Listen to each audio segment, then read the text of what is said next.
한 주간도 평안하셨습니까, 여러분? 다시 뵙게 돼서 반갑습니다. 우리 지난주에는 우리는 그 부활 신앙에 대해서 들었습니다. 우리 주님은 십자가에서 죽으심을 통해 우리 죄값을 대신 치러 주셨습니다. 뿐만 아니라 이 땅의 모든 인간들이 두려워하고 절망하는 죽음마저도 죄의 결과, 그 죄의 대가가 아니라 이미 영원한 생명을 예수 그리스도를 믿는 그 믿음을 통하여 받은 자들로서 그 영원한 생명을 온전히 감당할 완전한 몸을 덧입기 위한 출발점으로 죽음을 바꾸어 주셨습니다. 그게 주님께서 부활의 첫 열매가 되신 그 사건의 은혜입니다. 죽음은 멸망이나 또 내 존재가 없어지는 소멸이나 사라짐이 아니라 또는 심판의 공포가 아닙니다.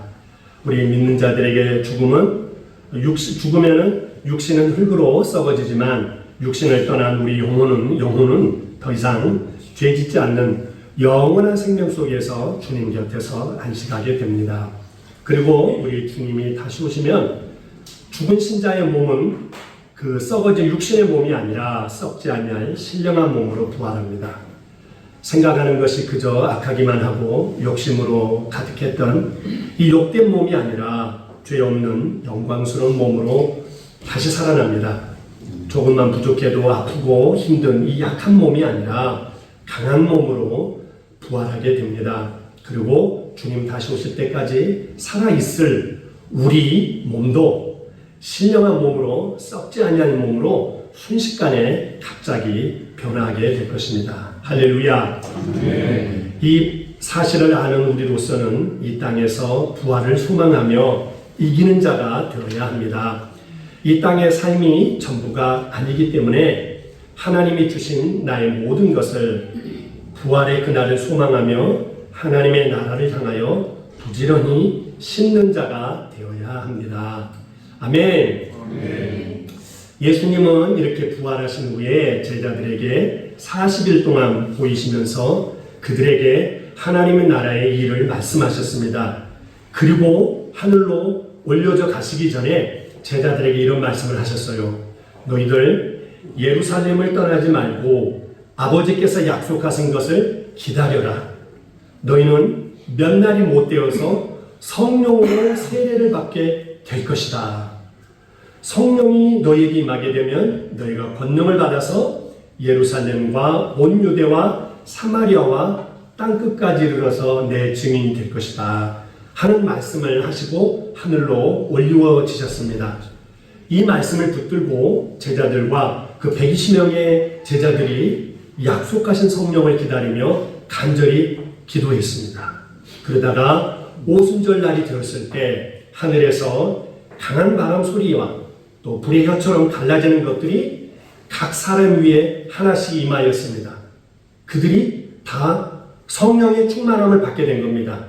성령의 말하게 하심을 따라서 다른 언어로 말하기 시작했습니다. 당시 그 오순절을 지키기 위해서 이집트나 리비아, 튀르키예, 그 갑바도기아, 페르시아 등등 세계 원근 각처에서 예루살렘에 모였던 자들이 이 광경을 목격하게 되었습니다. 그들이 알아들 수 있는 각각의 언어로 성령 받은 제자들이 하나님의 큰 일을 말하기 시작한 걸 들었습니다. 다들 너무 놀라서 이게 어떻게 된 일이냐? 저들이 이 세술에 취했다 또는 미쳤다고 조롱하게 됐습니다. 그때 베드로 사도가 이 현상에 대해서 해석을 해줍니다. 사건이 있지만 바른 해석이 없으면 그 사건이 오해받기 십상입니다. 우리 예수님께서 이 땅에서 행하신 사건과 삶을 기록한 사복음서가 있습니다. 그러나 그 예수님의 삶과 행하심, 십자가의 죽으심에 대해서 해석해 주지 않으면 우리가 또 이해를 잘 못합니다. 그래서 골로새서 같은 이 서신서가 또 우리에게 있는 것입니다. 때가 베드로 사도가 이 현상에 대해서 이 사람들이 각 나라의 말로 막 말하는 것에 대해서 베드로 사도가 이렇게 해석을 해줬어요. 여러분들 지금이 아침 9시인데 어떻게 여러분들과 생각하는 것 같이 이 사람들이 취할 수가 있겠습니까? 취한 것이 아니라 이는 선지자 요엘을 통해서 말씀하신 것이 이루어진 겁니다. 선지자 요엘이 이렇게 예언했습니다. 하나님이 말씀하시기를 말세에 내가 내 영을 모든 육체에게 모든 만민에게 부어주리니 너희 자녀들은 예언을 할 것이고 너희의 젊은이는 환상을 보고 너희의 늙은이들은 꿈을 꾸리라. 누구든지 주의 이름을 부르는 자는 구원을 받으리라. 이 예언의 말씀이 이루어졌다라는 겁니다. 만민에게 성령이 임하셨다라는 거예요. 구약시대에는 왕이나 선지자, 제사장 같은 특정한 사람에게만 제한적으로 성령이 임했습니다. 그런데 이제는 모든 사람에게 성령을 부어주신다라는 말씀입니다. 인류 구원과 하나님의 나라 완성을 향한 하나님의 계획, 하나님의 이 경륜의 시대가 바뀐 것입니다. 성령께서 이제는 하나님이 구원하신 그 백성들에게 구별 없이 무제한적으로 임하시기 시작한 것입니다. 바로 교회 시대가 열린 것이에요. 더 이상 예루살렘에 있던 성전, 그 성전에서 하나님의 임재를 독점했던 성전 시대가 아니라 이제는 성령께서 만민에게 부어주심으로써 만민이 회개하는, 그리고 주님께로 돌아오는 교회 시대, 이게 열린 것입니다. 구약의 선민 이스라엘 중심에서 이제는 만민에게 복음이 증거되는 교회 시대가 찾아오게 된 것이에요. 할렐루야. 이게 오순절 사건이었습니다. 그래서 오순절에 성령 충만을 받은 제자들이 각 족속의 말로 하나님의 큰 일을 말했습니다. 듣고 있던 사람들이 어떻게 우리 모두가 저마다 태어난 지방의 말로 우리가 이걸 듣고 있으니 이게 어떻게 된 일이냐 하고 놀랬었죠. 이거는 단순한 언어적 사건이 아니라 인간의 교만함으로 인해서 무너진 그 바벨탑 사건 이후에 흩어진 인류에게 복음이 다시 흘러 들어가기 시작한 그런 징표의 사건인 것입니다. 복음은 이스라엘이라고 하는 한 민족에게 더 이상 갇히지 않습니다. 모든 민족에게 복음이 증거되기 시작한 것입니다. 어떻게? 교회를 통해서. 그래서 교회는 세상에 인정받기 위해 존재하는 것이 아닙니다. 증거하기 위해 존재하는 공동체입니다. 교회는 자신들을 위해 존재하지 않는 세상 유일한 집단입니다. 세상 유일한 공동체. 자기를 위해서 존재하지 않는, 그리스도를 위해 존재하고 그리스도의 복음 밖에 있는 자들을 위해서 그들에게 그리스도의 사랑을 전하고 증거하기 위해 존재합니다. 그래서 교회를 세상의 소망, 이렇게 말을 합니다. 믿습니까, 여러분? 그분의 십자가의 피로 평화를 이루셔서 예수 그리스도로 말미암아 만물을, 그 땅에 있는 것들이나 하늘에 있는 것들이나 다 자기와 화해하게 하셨습니다. 모든 것이 하나님께로 났으며 하나님께서 그리스도를 통해서 우리를 자기와 화목하게 하시고 또 우리에게 화목하게 하는 직책을 주셨습니다. 이게 교회에 주신 사명이라는 겁니다.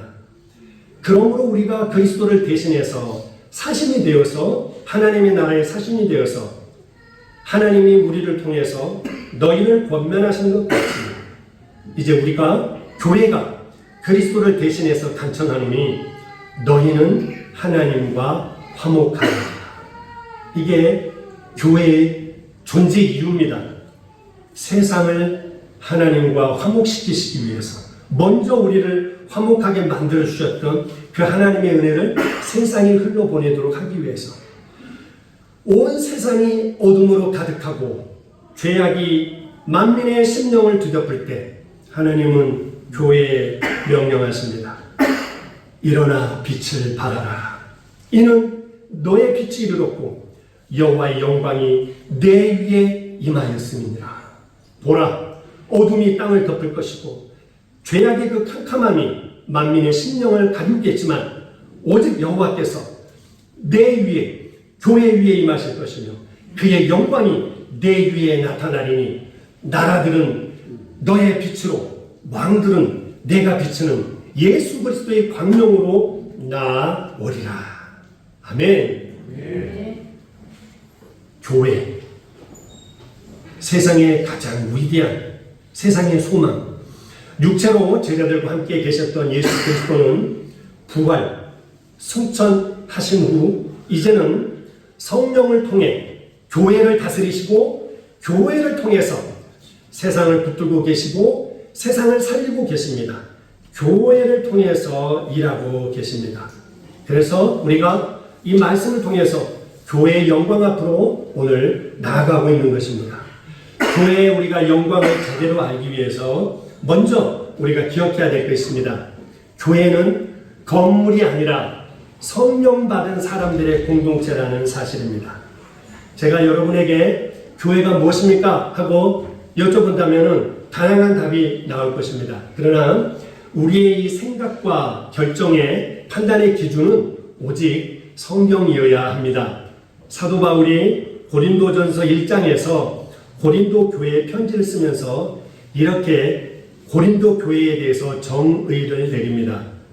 고린도에 있는 하나님의 교회, 곧 그리스도 예수 안에서 거룩하여지고 성도라 부르심을 받은 자들과 또 각 처에서 우리 주 곧 그들과 우리의 주 되신 예수 그리스도의 이름을 부르는 모든 자들에게 하나님 우리 아버지와 주 예수 그리스도로부터 은혜와 평강이 있기를 원하노라.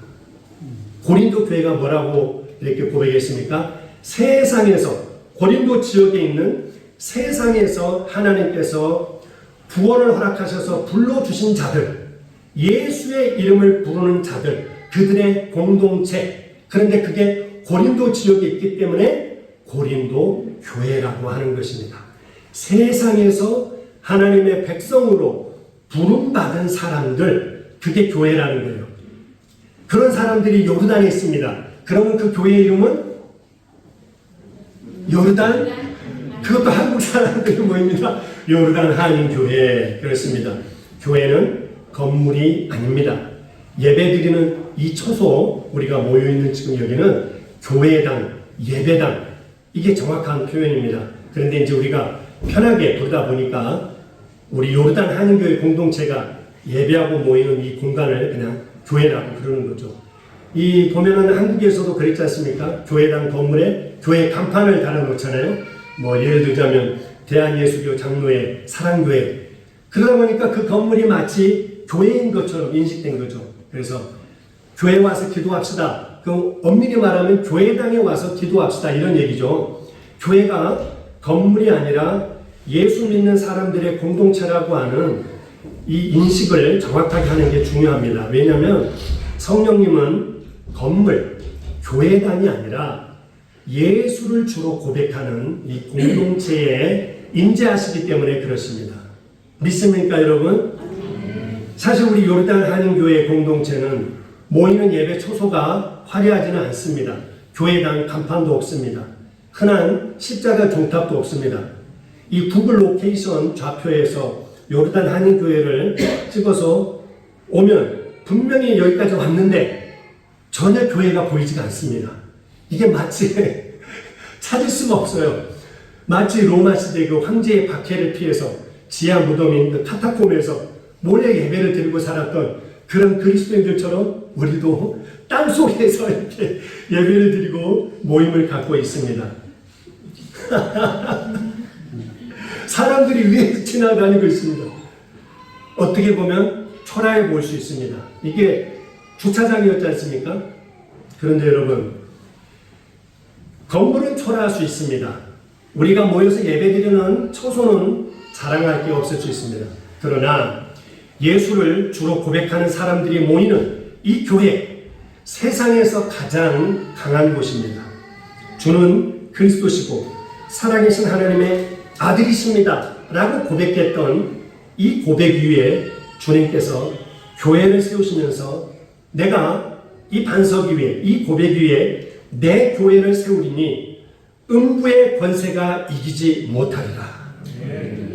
여러분, 우리가 생각할 때 세계에서 제일 강한 곳 하면, 제일 센 곳 하면 뭐 그 중에 하나는 미국 대통령이 살고 있는 백악관일 거예요. 근데 백악관에 음부의 권세가 침투하지 못할까요? 예? 그렇습니까? 그렇지 않습니다. 우리로 하여금 빛 가운데서 성도들이 받을 상속의 몫을 차지할 자격을 우리에게 주신 하나님 아버지께 감사하기를 원하노라. 하나님께서 우리를 흑암의 권세에서 건져내사 그의 사랑의 아들의 나라로 옮기셨으니 우리는 그 아들 안에서 속량 곧 죄 사함을 얻었도다. 여러분, 이 세상에서 죄 용서를 해줄 수 있는 그런 기관이 어디 있겠습니까? 백악관은 살았던 사람을 죽이는 그런 결정을 할 수 있을 것입니다. 그러나 백악관에서 죽었던 사람을 살릴 수가 있습니까? 어느 기업이, 어느 돈 많은 대기업이 죽었던 사람을 살릴 수가 있겠습니까? 죄로 영원한 지옥에 갈 수밖에 없는 그런 인생들을 어떻게 다시 태어나게 할 수 있겠습니까?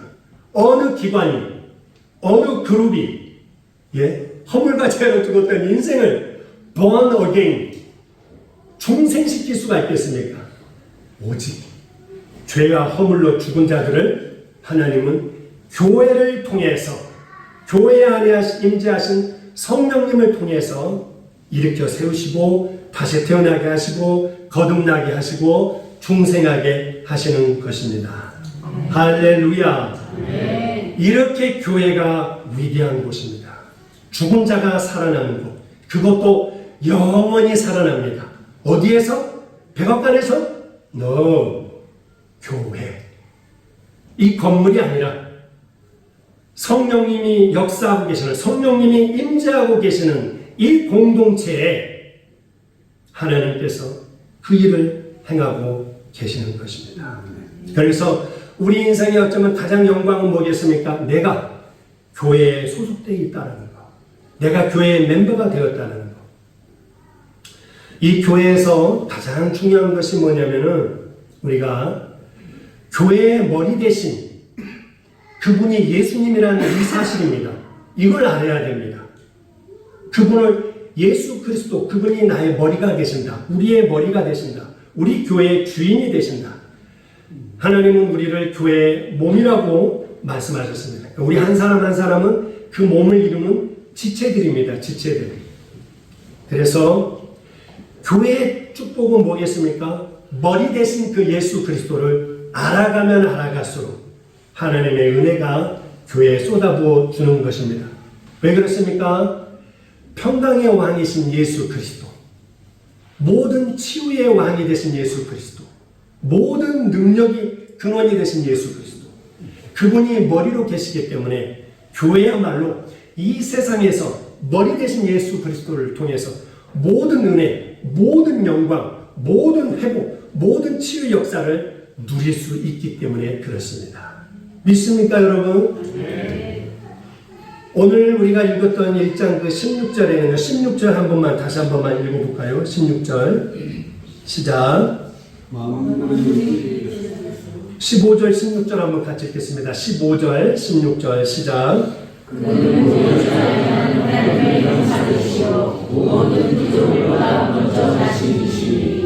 만물의 위에서 천들에게 하늘과 땅에서 보이는 것들과 보이지 않는 것들과 오동한 것들이나 조건들이나 통치자들이나 권세자들이나 만물이 다 그로 말미암고 그를 위하여 창조되었고. 아멘. 이게 창세기에는 드러나지 않는 창조의 비밀입니다. 골로새서에만 등장하는 이 창세기 창조에는 말씀에는 물질 창조를 소개합니다. 빛, 하늘, 땅, 바다, 또 식물, 또 열매들, 새들, 가축들, 짐승들, 사람. 그런데 창세기는 보이지 않는 세계에 대해서는 소개를 하지 않습니다. 그런데 오늘 말씀에 또 창세기 1, 2장에는 예수님이 소개되지 않습니다. 그런데 이 골로새서에 누가 만물을 만들었다고 말씀하십니까? 예수님께서. 왜 만물이 만들어졌다고요? 예수님을 위해서. 지금 어떻게 이 만물이, 모든 사람들이, 모든 권세자들이, 모든 왕들이, 모든 대통령들이, 모든 세계의 능력들이 존재하고 유지되고 있다고요? 예수 때문에. 믿습니까, 여러분? 이게 우리가 읽었던 17절 또한 그가 만물보다 먼저 계시고 만물이 그 안에서 함께 섰느니라는 건 뭐냐면 만물이 예수님 안에서 유지되고 있다는 겁니다. 이런 분이 누구시라고요?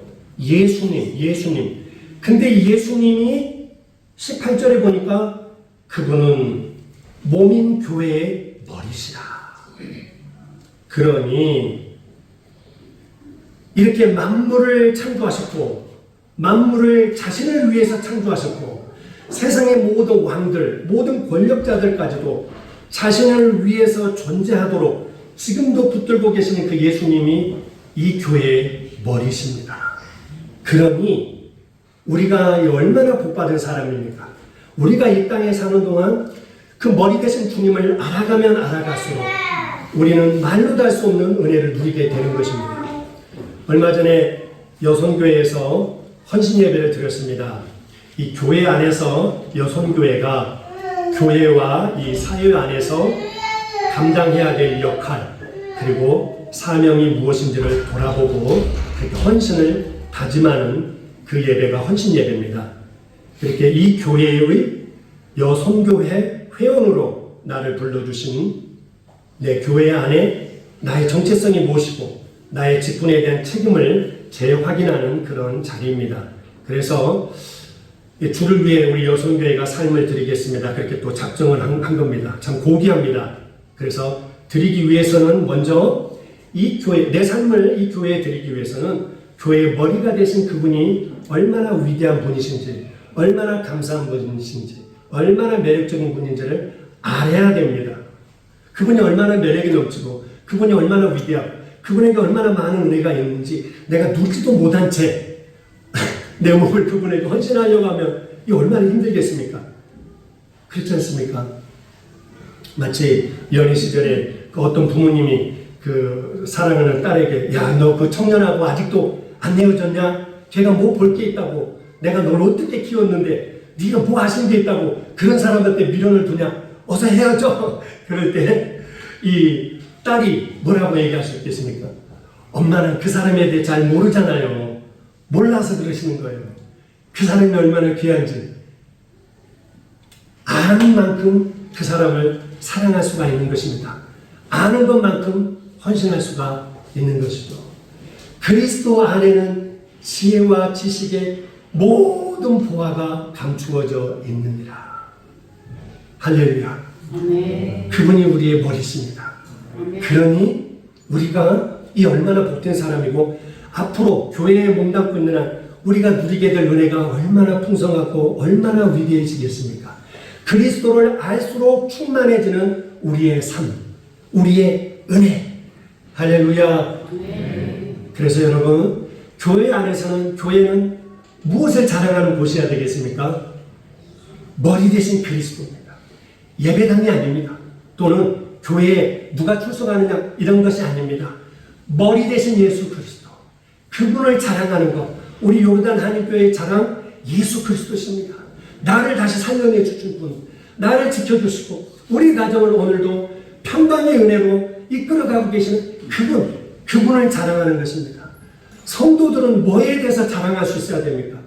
다른 건 다 몰라도 좋습니다. 주식에 대해서 말하지 못해도 좋습니다. 아는 것 없어도 괜찮습니다. 그러나 여러분이 이 이름 하나 나왔다면 입에 침이 트이도록 자랑할 수 있는 그 이름이 있습니다. 뭡니까? 예수 그리스도. 근데 예수님의 이름이 나오면 아는 게 없어가지고 뭐가 있는데 드라마가 나온다. 그러면 그냥 밤새서 그럴 분은 안 계실 필요 없습니다. 여러분, 우리를 이 새 사람으로 다시 태어나게 해주신 하나님의 그 위대한 은혜는 우리를 교회로 부르셨다는 것입니다. 교회는 모든 만물에게 충만한 은혜를 부어주시는 예수님께서 그 은혜를 가장 쏟아 부어주시는 곳입니다. 주님은 교회에 자신을 여러분들과 하나가 되게 묶어주셨습니다. 우리 한 사람 한 사람을 교회를 이루는 지체가 되게끔 해주셨고요. 주님께서 지체들과 자신을 묶어주신 겁니다. 그래서 결혼 생활과 교회 생활에 공통점이 있습니다. 혼자서는 못한다는 사실입니다. 신앙 생활은 절대 혼자서 하는 게 아닙니다. 반드시 교회 안에서 한 몸을 이루어가는 것입니다. 공동체로 나아가는 것이에요. 여러분, 성경은 누구에게 주신 말씀일까요? 나가 아닙니다. 나가 아니에요. 나에게 개인적으로 주신 말씀이 아니라 1차적으로 교회에 주신 공적 문서입니다. 교회에 하신 말씀이 성경입니다. 우리가 읽었던 오늘 본문의 제목이 뭡니까? 골로새서입니다. 골로새서. 누구에게 주신 말씀일까요? 골로새라고 하고 있는, 골로새라는 지금의 터키 서쪽에 위치했던 그 지역의 공동체에 주셨던 말씀입니다. 로마서는 누구에게 주신 말씀일까요? 로마라는 한 사람에게 주신 말씀일까요? 아닙니다. 로마 지역에 존재했던 공동체에 주신 말씀입니다. 갈라디아서는, 고린도전서는, 모든 이 서신서들은 교회 공동체에 주시는 말씀인 것입니다. 신앙생활은 공동체입니다. 각자 큐티하기 전에, 지금은 큐티가 유행입니다만, 그러나 먼저는 모여서 함께 교회를 이루고 함께 예배를 드리고 찬양을 함께 올리고 함께 말씀을 듣고 함께 하나님께 순종하며 사는 것입니다. 공동체, 우리 한 사람 한 사람은 주님의 교회의 공동체라고 하는 몸을 이루는 지체들입니다. 그래서 혼자 하는 신앙생활 존재하지 않습니다. 적어도 성경을 보면 그렇다라는 것입니다.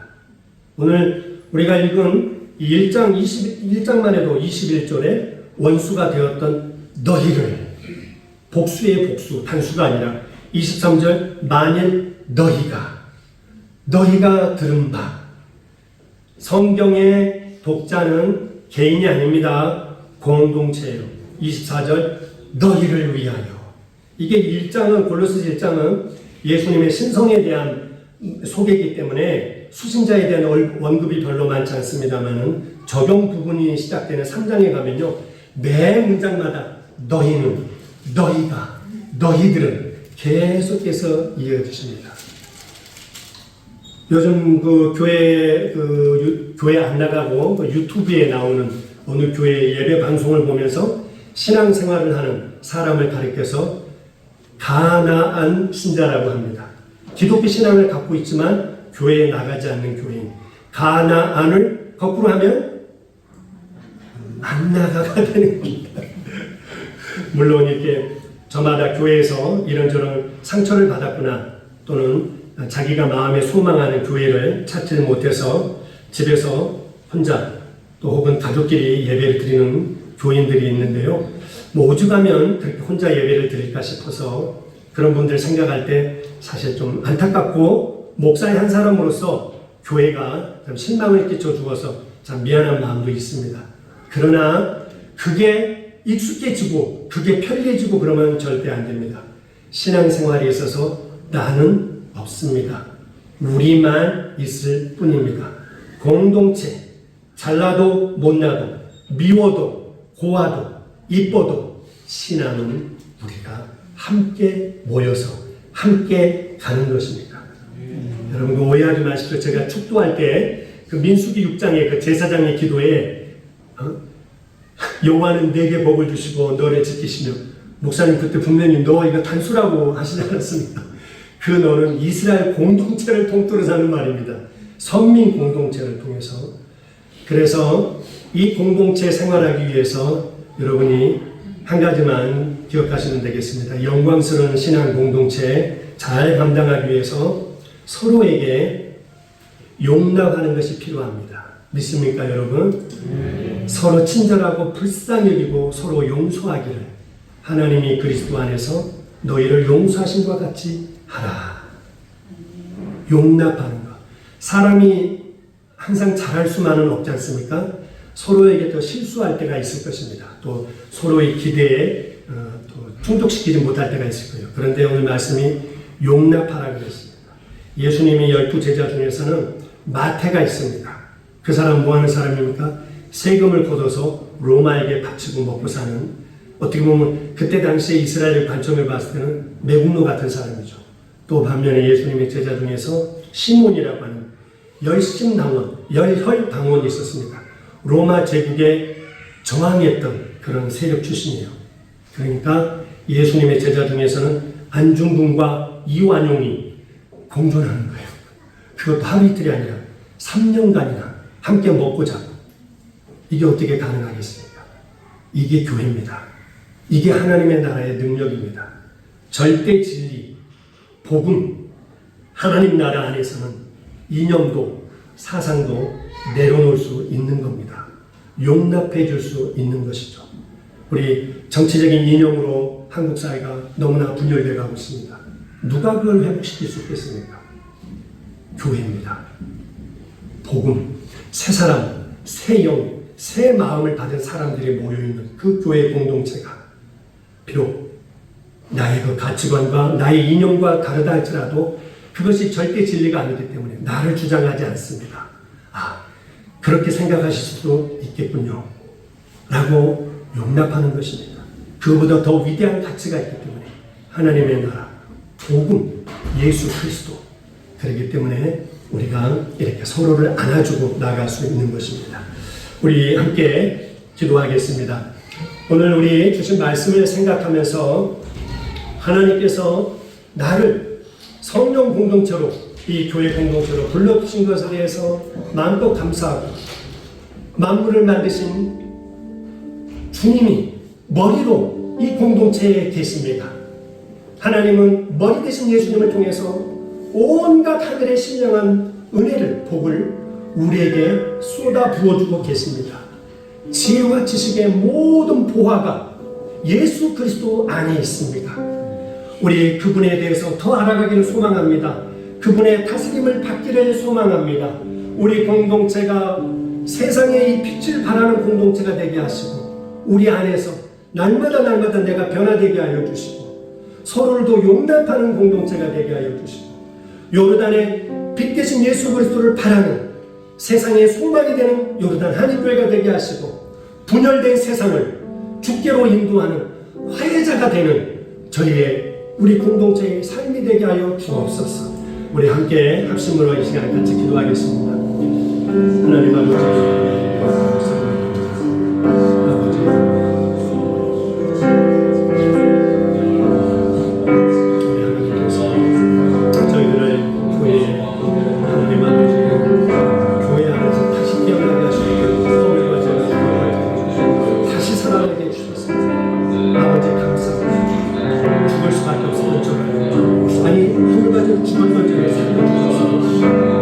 그리고 성령을 부어주셔서 성령의 역사하시는 이 공동체를 하나님 저를 지체로 삼아주셨습니다. 아버지, 우리 공동체 안에 머리가 되신 예수 그리스도, 모든 지혜와 모든 하나님 아버지 지식의 부하가 되시는 예수 그리스도, 모든 만물을 창조하시고 모든 만물을 그 창조의 이유가 되시는 하나님 예수 그리스도께서 이 공동체를 머리로 계십니다. 주님, 그분을 더 알기를 원합니다. 머리 되신 그 주님을 더 알아가는 그 머리의 지체가 되게 하여 주시옵소서. 머리 되신 그 주님께 더 순종하는 제가 되게 하여 주시옵소서. 주님께서 준비하신 예비하신 모든 평강, 모든 은혜, 모든 기쁨, 모든 감사, 하나님 모든 하나님의 신령한 은혜들을 이 땅에서 누리며 세상에 흘러보내는 우리 공동체가 되게 하여 주시고 제가 되게 하여 주시옵소서. 하나님 각 지체들을 서로 돌아보고 돌보는 저희가 되게 하시고, 용납하는 자가 되게 하시고, 무관심이 아니라 서로 사랑하게 하여 주시고, 서로 아껴주게 하여 주시고, 서로 경외하는 저희가 되게 하시고, 세상의 소망이고 세상의 빛을 하나님 바라는 이 교회 공동체가 되게 하시고, 분열된 한국 사회에 빛을 발하고 화해하는 자를, 화목시키는 자를 하나님 그 쓰임받는 한국 교회 공동체가 되게 하여 주옵소서. 주신 말씀 마음에 새기고 평생 살아가는 저희 모두가 되게 하여 주옵소서. 예수님 이름으로 기도하옵나이다. 아멘. 우리 함께 일어나셔서 찬송가 620장 여기에 모인 우리 1절 3절 찬양 드리고 축도로 예배를 마치겠습니다.